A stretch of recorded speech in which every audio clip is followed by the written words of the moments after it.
We dismiss history at our peril. Liberty Nation Radio with Mark Angelides. And you're back on Liberty Nation Radio. I remain your host, Mark Angelides. We're continuing our long conversation with Tim Donner, Senior Political Analyst over at libertynation.com.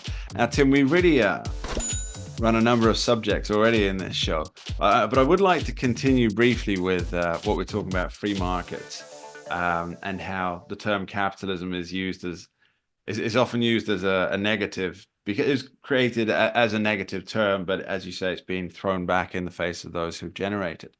As an in-your-face kind of rebuttal. But there's something that, and I always have to say this, and I'm sure our listeners will get bored of it eventually, because I do mention it quite a lot, is the thing that has dragged the most people out of poverty in the history of the world ever is the free market. And I think that it's done so because in some ways it's an uncontrollable beast. And there are negatives that come with that. I freely acknowledge that. But it's an uncontrollable beast that can spawn heads like a hydra in 1,000 different directions. And the ones that are viable, the ones that work, the ones that do the most good for the most people, and therefore the most people get behind it, and thereby create a circuit for its success, it's dragged people kicking and screaming into the kitchen, where they'll find food, electricity, clean water, and they'll be healthy whilst doing it. And anything that seeks to diminish the role of a free market or regulate a free market does so at the risk of stifling something that could be the most important thing to bring the next 10 million people into the modern world, into a healthful life, into having food on the table. So I worry when we end up with the central planners talking about how they're going to have government administer things. And this brings me nicely, I think, back to the new Democratic candidate for New York, who wants to have city-run, city-owned supermarkets. Tell me it can work, Tim. What could go wrong, Mark? Yeah. What could go wrong? Yeah. He also wants to do free transportation on the city's bus system.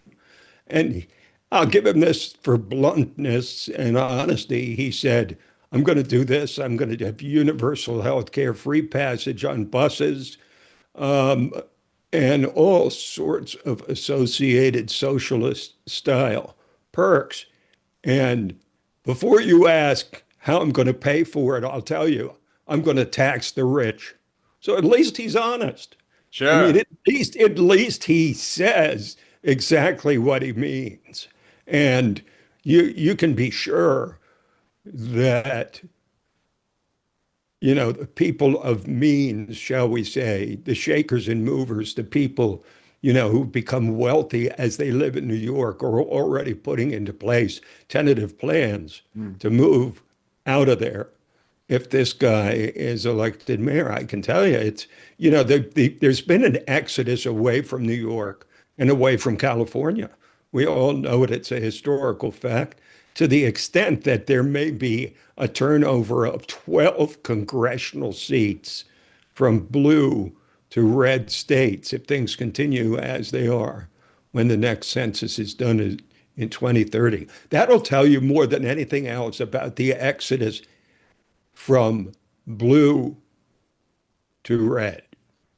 Yeah, it's I did some maths on this, and there's obviously the fact that illegal aliens are also counted in the census, and that is diluted. Now it's based on my math. It works out.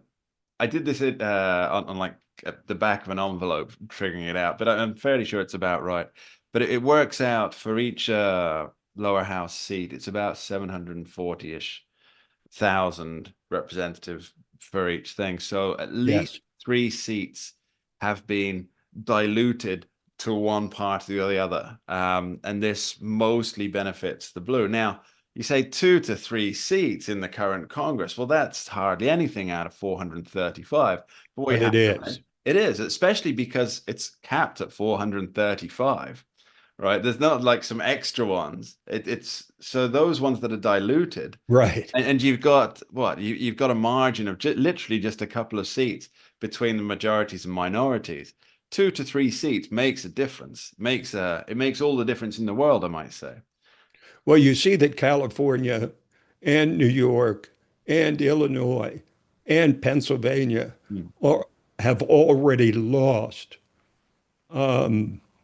electoral votes in congressional districts during in the 2020 census, and Florida and Texas and other red states have added electoral votes. So with Florida, it actually changes. We're off on a bit of a bunny trail, but what the heck? It actually changes the whole formulation of how the Democrats have had an electoral college lock for so long, because they start out with automatic votes in New York, California, and Illinois, which puts them near halfway home before they even start counting the Yeah. swing states. But with Florida now, a reliable 41, is it 41? Or I'm saying that's Texas, but you put Texas and Florida together, with Florida now deep red and Texas reliably red. Those are over 70 electoral votes. So all of a sudden, there's no automatic Democratic advantage in the Electoral College. So let's talk about the Democratic Party for a moment. So putting aside what's happened in New York this last week, I feel that they're failing to find their mojo in terms of what do they need to be represented to become a viable oppositional force against the Republicans, which is what they should be, right? I mean, there's no good having a uniparty. It's good that there's pushback on both sides, but I feel they're not really living up to an oppositional party at the moment because they don't know what they want other than to criticize Donald Trump. Yes. And I think That was the answer. Yes, that's yeah. They just want to criticize Donald Trump. well, you That's asked it. for a one-word answer. Sure. There's my one-word answer. Let's go for Yes. the longer one now. Well, let's use the latest exhibit, Your Honor, um, I'll allow it. before the court, which is that, once Trump dropped the big ones Mm. on Iran, there were a few Democrats who were willing to call a spade and say this was a brilliant military operation. And I really respect those people because, they're going to look at something really obvious Mm. and state the obvious, which is that it was an overwhelming success. But instead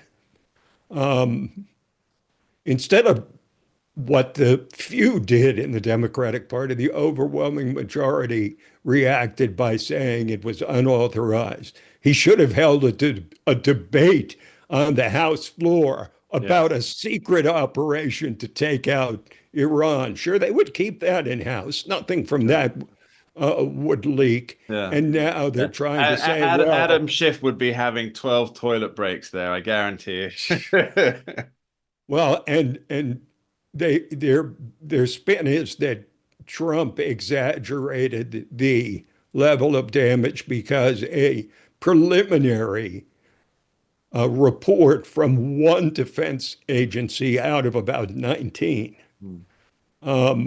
with a low confidence rating, I might add. Yes. They said this is a preliminary finding with low confidence. We present this report, and yet this is what they're flying with. Hmm. What all they can do is pack away. Now they could have said, for example, Mark, they could have, lauded the mission without ever mentioning Trump. They could have said, we really are grateful for patriotic pilots of those B-2s that dropped the big ones on And the Navy. Iran, The Navy as well. and the Navy Yeah. and the chairman of the Joint Chiefs of Staff and the head of CENTCOM and all the rest without ever mentioning Trump. But instead, what they did was they had to peck away at Trump, which was like, okay, so they only devastated the Iran nuclear program. They didn't destroy it. So what's the expression? Trump was lying. And see, it's the attitude more than the actual words that have put the Democrats in a position where, I mean, they offer nothing to nobody. I should point out as well, Tim, that there's a lot of confusion going around on social media because there's reports from something called the Atomic Energy Organization, and people are just quoting the Atomic Energy Organization says that Iran moved the things weeks in advance and knew this was coming, and everybody who's putting that out, and it really is gaining a lot of traction on social media. Yes, everybody who's putting that out, they should use the complete name of the organization, which nobody seems to do. Do you know why, Tim? It's called the Atomic Energy Organization of Iran. That's who it is. So there's an atomic. No, I'm sorry, agency. that was a trick. That was a trick question. There's an Atomic Energy Agency which isn't saying this, which is a big, important, multi-different thing. But that's everybody's quoting this one, and they're all leaving off the last bit of that organization's name, which is of Iran. Of Iran.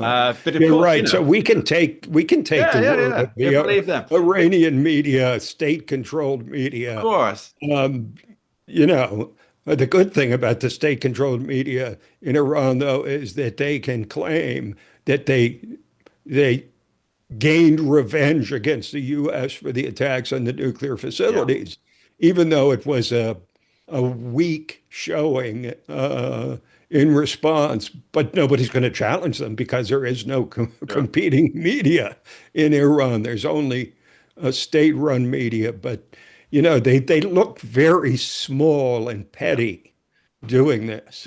And look, that's not to discount the people who truly are concerned that this will lead to a wider war. I'm not saying that, because there's people on both sides that are very concerned about that. Sure.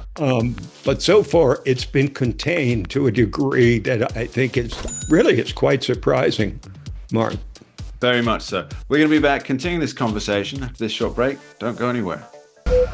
We dismiss history at our peril. Liberty Nation Radio with Mark Angelides.